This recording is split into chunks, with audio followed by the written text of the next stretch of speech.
sa atin lahat. Unang-una po, pagbati ko muli sa ating City Hall, kay Mayor Vico, kay Vice Dodot, sa lahat nating City Councilors, at syempre kay Father Adam na lagi natin kasama pag binibless po natin itong mga dry standpipe. Sa totoo po, pang-ilan na rin po na dry standpipe project ito ng City Hall. At katulad po na nabanggit ko po sa iba po namin mga napuntahan, sa totoo po, ako kasi po ginagawa ko pagkatapos ng mga evento sa sunod na araw, minsan pinopost ko po itong mga activities ng City Hall. Siyempre po yung ibang kongresista, nakikita rin po nila yung mga napopost ko.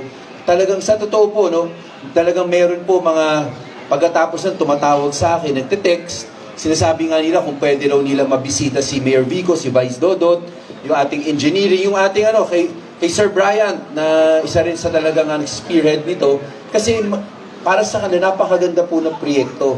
Kasi sa totoo po, hindi naman po maraming lugar dito sa lungsod ng Pasig. At sa ibang bansa, ibang parte rin po ng Pilipinas, hindi naman po talaga mapapasok ng fire truck. Kahit yung maliliit na fire truck, hindi rin po kakayanin. Pero assuming po na may mahanap tayo na napakaliit na fire truck, mapilit natin sa loob, yung capacity po ng tubig doon, konti lang. So lalabas rin yun, pasok-labas. Kaya tama yung proyekto na isip ng city na ito, na yung mga dry standpipe projects ang ginawa nila, para hindi na po magkakagulo. Ikakabit lang po lahat yun, bawat sulok po, naaabot po ng tubig. Kaya maalala po ninyo, last year na nagbigay yung city ng mga fire truck na bago. Last year ba yun? O this year, nagbigay ang city ng mga bagong fire truck. Yun naman po yung nasa labas lang po yun, doon makakabit po yun kung walang fire hydrant, yun naman po yun, para dire-diretso po ang daloy ng tubig. Pero, syempre po, katulad na rin ko kanina sabi ng ating engineer, ang pinakamahalaga po, ay sana po, mamaya pag tinuro po ng Bureau of Fire Protection natin, yung BFP, paano gamitin po, ay makinig rin po tayo. Dapat lahat tayo alam rin paano gamitin. Kasi hindi wag sana mangyari. Pero hindi rin natin alam kung kailan may emergency. Hindi natin alam kung sinong nandito pag may emergency. Maganda po, lahat tayo, kahit paano alam natin kung paano gamitin, o kung hindi man, maituro natin sa kasama natin sa bahay. Para maiwasan, wag sana mangyari, pero kung may mangyari man sa emergency, ay kagad-agad po, ay ando doon po, masigurado natin, safety kagad ng tao at yung ating mga bahay. Kaya again po, congratulations muli sa ating city. Alam ko marami pang mga ganitong projects na dry standpipe at iba pang projects. Sana po, magtulungan tayo, tuloy-tuloy lang po para siguraduhin natin ang progreso ng lungsod ng Pasig, yung progreso ng bawat Pasigenyo. Muli po, magandang umaga po, mabuhay po tayong lahat. And para sa susunod po, nagbibigay ng kanyang mensahe, ang ating Vice Alcalde, Dudut Jaworski. Thank you. Kaya lang pangalan ko, Dodot, hindi Dudut. Morning, Mayor. Morning, Kong. Siyempre, kay Father Adam, kay Councilor Simon, sa ating mga barangay officials, sa ating mga barangay Kagawad, SK, good morning. Siyempre, Bureau of Fire. At yung ating DRMO, headed by Sir Bryant Wong. Siyempre, mga kababayan dito sa Barangay Kapasigan. Ito pong dry standpipe, isang bagay po, proyekto ng ating gobyerno na talagang napakahalaga. Pero ipagdasal natin, wag natin siyang magamit, di ba? Kasi pag magamit yan, ibig sabihin po may sunog. Katulad po ng sinabi ni Kong, importante po ito. Bakit? Kasi nga hindi po kasya yung mga fire truck natin sa looban. So meron po tayong 5 lugar ngayon na install itong dry standpipe na ito. Pero ako may pakiusap sa ating mga kababayan at sa ating mga barangay officials sa SK lalo-lalo na. Ang mga bata kasi pinaglalaroan po ito. May ibang lugar, sinasaksak pa nila ng basura. Akala nila nakakatuwa sila. Pero tandaan po natin, pag nagbara po ito, pag nagkaroon ng sakuna, sino pong mapeperwisyo? Tayo din, di ba? Na makikiusap po ako, alagaan po natin ito, explain natin sa ating mga anak, lalong-lalo na yung mga bata, na hindi po ito laruan. Yung mga fire cabinets po natin, meron pong fire hose yan. Minsan, nakita namin ni Mayor yung ibang fire hose. Sa bagay, luma naman ito, pero ginagamit pantali ng poste. Napakamahal po ng fire hose. Again, pag nagkaroon po ng problema at sakuna, ang mapeperwisyo po ang ating mga pamilya. So please, pangalagaan po natin ito. Ito po ay taxpayers' money, project po ng ating city government to para po sa kabutihan ng ating mga mamamayan, lalong-lalo na dito sa inyong barangay sa Kapasigan. So muli, congratulations sa ating lahat, sa inyo, na meron tayong programang ganito. Magandang umaga and God bless po. At ang huli pong magbibigay ng kanyang mensahe ang ating alkalde, Vico Soto. Magandang umaga po sa ating lahat. Kamusta po kayo? Okay lang po kayo? Nainitan po ba kayo? Iksian ko na lang po yung mensahe ko po para makapag-bless na po si Father. Father Adam, maraming salamat po ha. Hindi po kayo nagsasawa sa lahat ng inauguration at blessing po namin. Vice Mayor Dodot, Hikong Roman, nag-iikot na po dun sa likod sa ating mga barangay officials, mga kagawad. Maraming salamat po sa pagpunta ngayong umaga, Konsi Simon. At siyempre sa lahat ng mga residente po natin ng barangay Kapasigan. Magandang umaga po sa inyong lahat. Ako po ilalapit sa inyo ng konti dahil medyo nakatapat na yung araw sa atin. Sa mga kasama ko rin po sa LGU, sa mga nag-implement ng proyekto na ito, maraming salamat po sa inyo. Ito po ay proyekto na naisip ng ating DRMO dahil nakita natin na marami tayong lugar sa Pasig na kung saan hirap pumasok ang mga bumbero sa panahon ng sunog. Sana hindi natin ito magamit, pero mabuti na po yung handa tayo. Pero naipaliwanag na naman po, of course, yung engineering department po natin nag-implement nito. Tuloy-tuloy lang po ang mga proyekto natin para sa ating lungsod. Hindi lang po yung dry standpipe, pero siguro related sa DRMO, may kita naman po natin, doon po yata sa kabilang nakapark, yung mga fire truck natin, bawat barangay, binigyan po natin ng fire truck. At marami pa pong ibang proyekto ang ating DRM para sa kasama rin ng ating BFP. At sinisiguro natin na pag meron tayong mga proyekto ay de kalidad, ibig sabihin maayos yung quality at pati yung presyo dapat maayos. Kung ano yung tama, kung pwede mas mababa ng konti ay dun po tayo. Kita niyo yung fire truck natin. Asan ba si Sir Brian? Ba't nawawala? Sa likod. Sa likod. Nasa magkano yung fire truck? Mga 5.9, wala pang 6 million. Alam niyo, sana hindi na makita ng mga taga-ibang lugar, pero yung fire truck natin sa kalidad niya tsaka yung laman niya, wala kayong mahahanap siguro sa buong Pilipinas na nakabili po ng ganung klaseng fire truck na may ganung klaseng laman na less than 6 million pesos. Tayo lang po sa Pasig at nabigyan natin ng lahat ng barangay po natin. Kaya ako po sinasabi yan. Dahil marami po tayong mga programa, proyekto sa ating lungsod. Pero yung pinaka-importanting ginawa po natin itong nakaraang mga taon, lalo na nung unang termino po ng bagong administrasyon natin, ay wala na pong iba kundi yung paglilinis ng ating pamahalaan. Kaya ako po ay pupunta rito hindi lang para mag-inaugurate ng ating dry standpipe, kundi para magpasalamat po sa inyo. Dahil kayo po ang sumuporta at nagbigay daan para sa mga pagbabagong ginagawa po natin sa ating lungsod.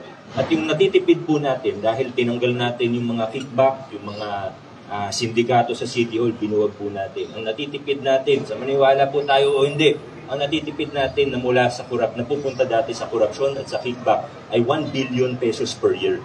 Ibig sabihin, totoo po yan. Ibig sabihin, yung ipapatayo po natin ng mga bagong programa ngayon, lalo na yung malalaki, sa totoo, parang libre yan. Kasi dati, napupunta lang sa bulsa yung mga pera. Yung mga malalaki po natin, halos parang galing lang sa savings po natin. Yung hospital po natin, ito po, Pasig City Children's Hospital. Maaring yung iba, may mga kakilala pong naging pasyente na dito. Siguro, alam nyo naman po na medyo limitado po yung services natin, lalo na nung bago siya maging COVID Referral Center. Dahil isa po siyang Children's Hospital. Children's Hospital, ibig sabihin, karamihan ng mga serbisyo para sa mga adult patient. Karamihan po sa atin dito ay adult.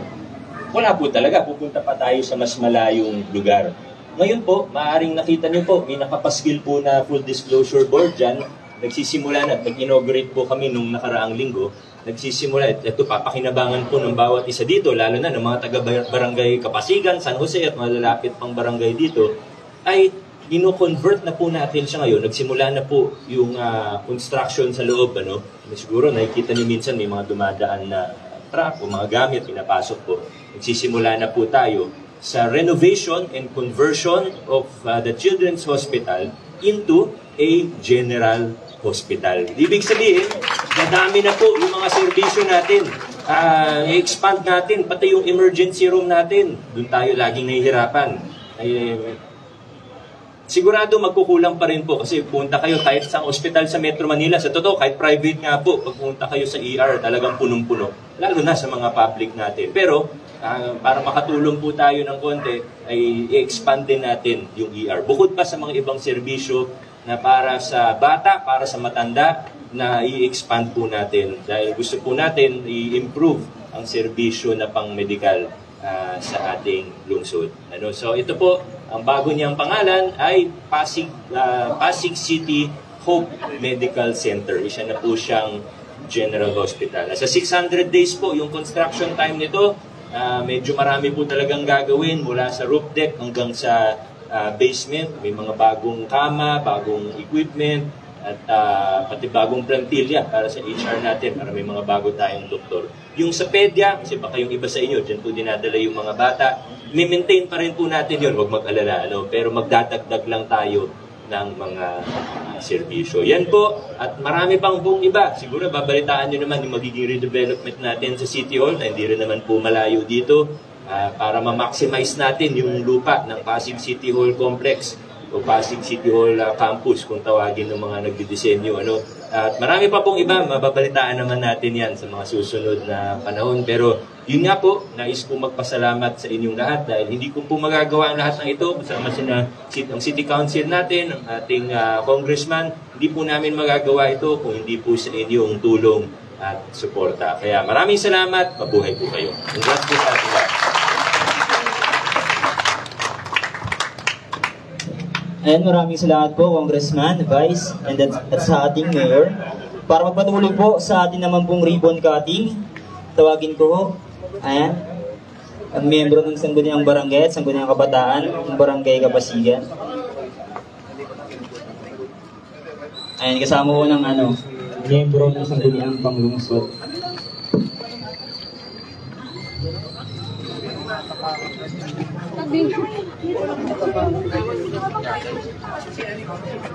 Ay inaanyayahan po si Congressman Roman Romulo, Vice Mayor Dodot Jaworski, at ang ating Mayor Vico Soto.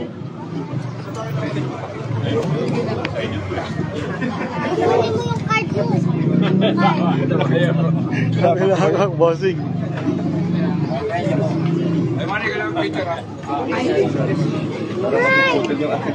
Umay!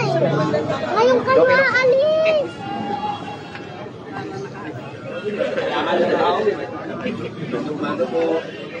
Lalakas ang pwesto.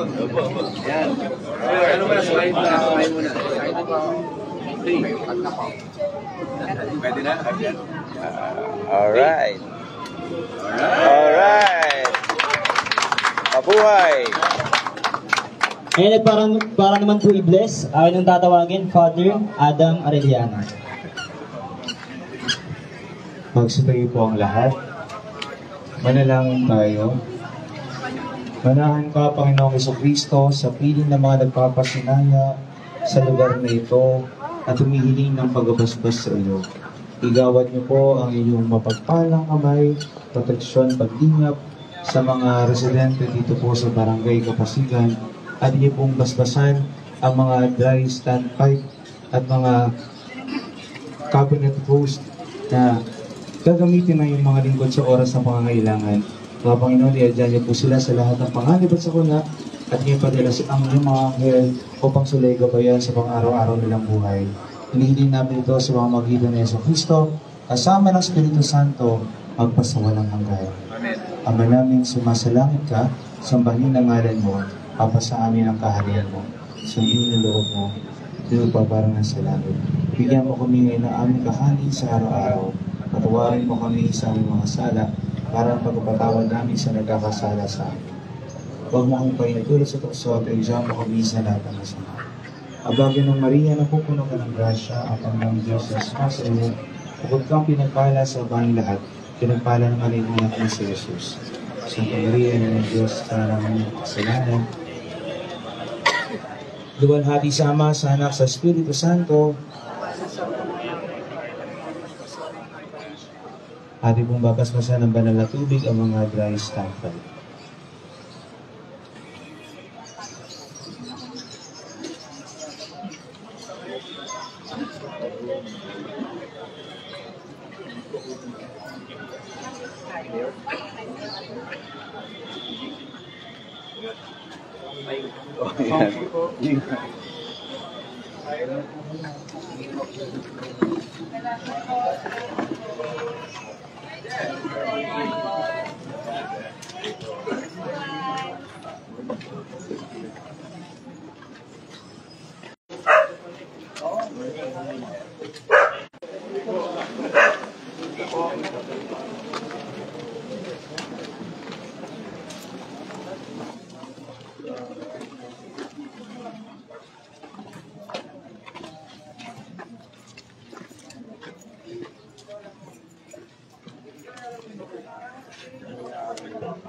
Sino ba yun?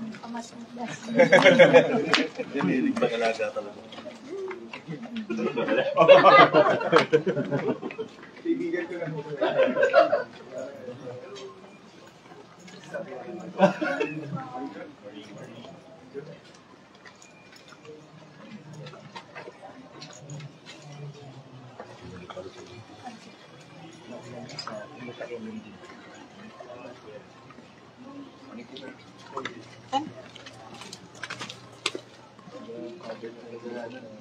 Sama ka ba? Talagang problema natin. Problema ng presidente natin. Technically,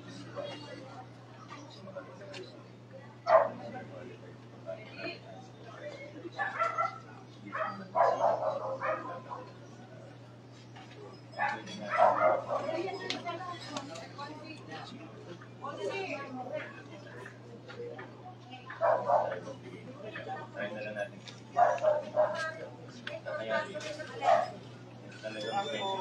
Kasi, salamat po ha. Sige, wala na po kayo. Wala po kayo. Salamat. Mabigat to.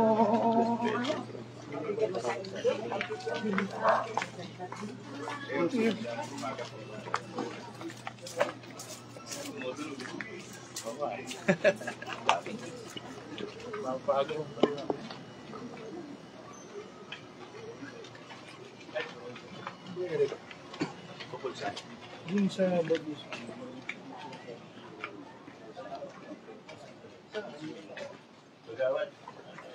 Dugi.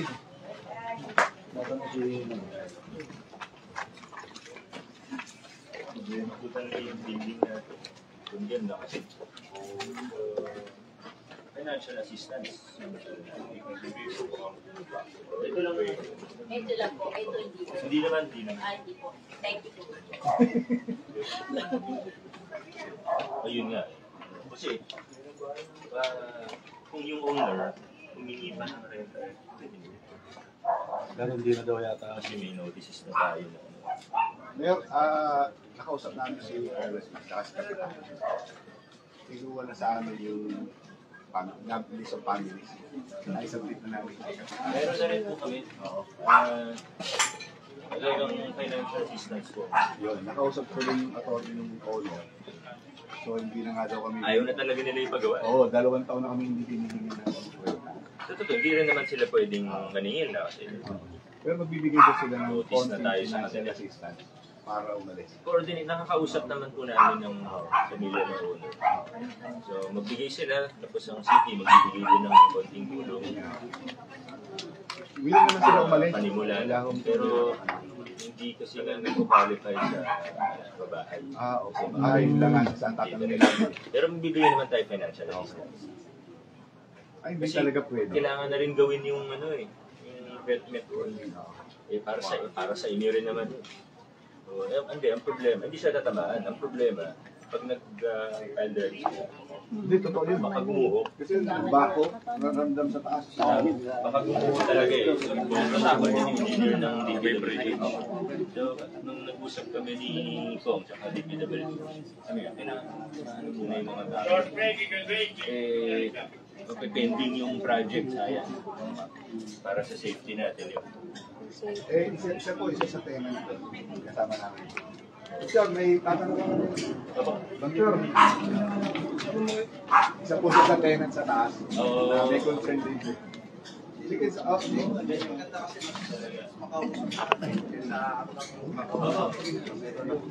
ilang naman po ba po yung may concern na kasi kung ako po yung mag-design para sa lahat, parang magpupaya yung preventative. Hindi, opo. Pupunta po ulit yung puso. Bisitahin po kayo ulit. Huwag na po kayo. Salamat po. Thank you po. Salamat. Sige, punta lang po.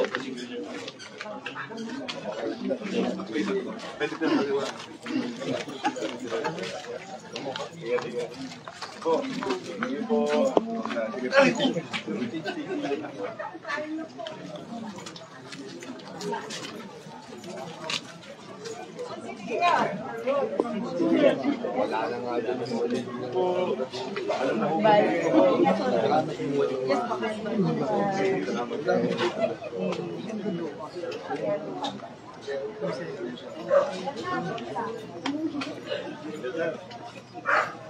Sige po.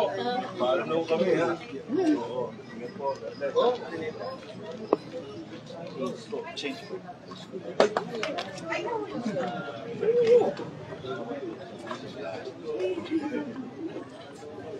Salamat sila. Para matawagis ko. Pagpilin ko sa kanya. Salamat.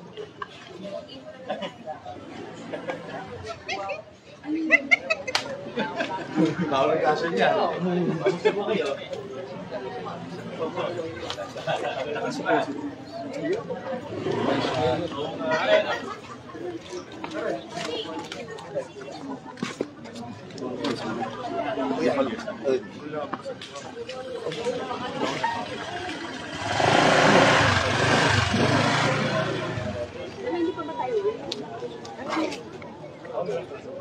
Mars!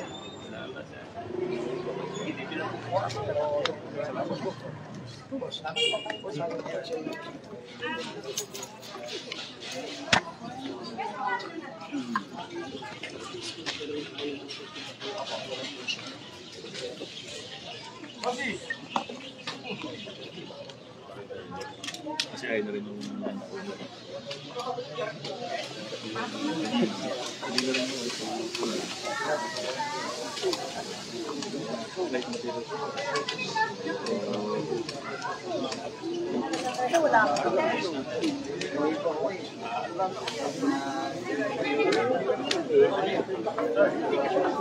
Salamat po.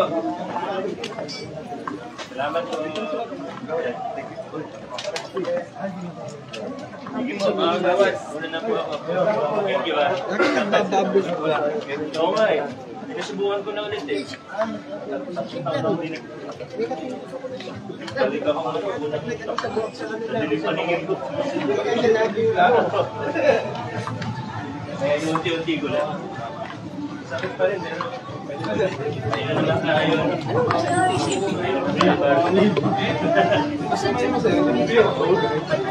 Ayun na sa akin. Hindi sir, yung sa likod ng tulog kung kapag sa parang mayroon tayo dito sa ayos lang yun yung gabi.